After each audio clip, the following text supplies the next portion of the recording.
Time for some sports commentary. I'm John Appicello, 10 Sports. It's Appitude time.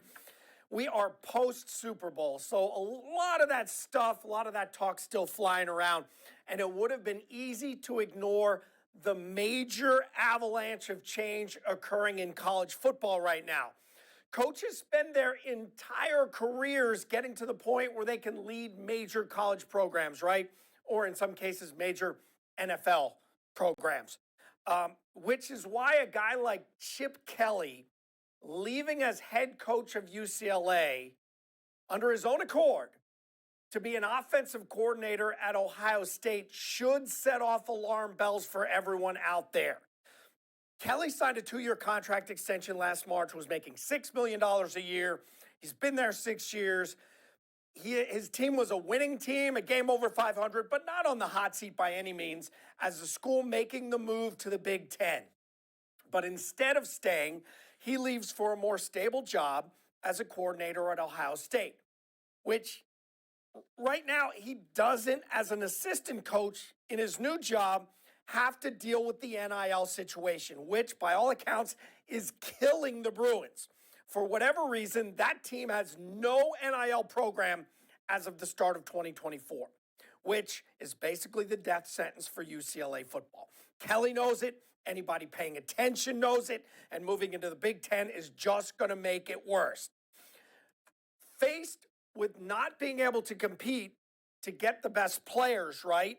And just working on an offense at a program which has all of those things and is consistently in the top 5, suddenly that looks like a better option. It becomes an easy decision. There's a big problem in all of this. The landscape of college football clearly is on fire. I honestly believe Nick Saban would still be stalking the sidelines if he didn't have any of this to deal with. Sure, he doesn't have to explain stepping away after all those national titles to anybody. He has done enough.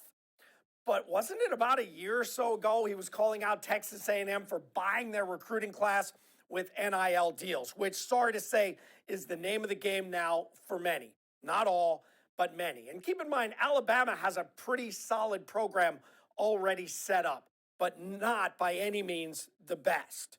So, with all that said, the game really isn't about playing for the best coach anymore, or God forbid, going to the school you grew up loving, or that has the best academic program to fit your interests, or any of that stuff, right?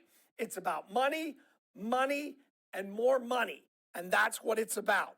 And in case it slipped under your radar during all the Super Bowl stuff, if you're too busy following how many times Taylor Swift was on television, ESPN just finalized the rights to the new 12-team college football playoff broadcast rights through 2031. And now, are you ready?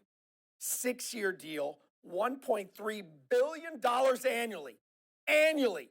Now, all that money could be just a side effect of America's love affair with the college game.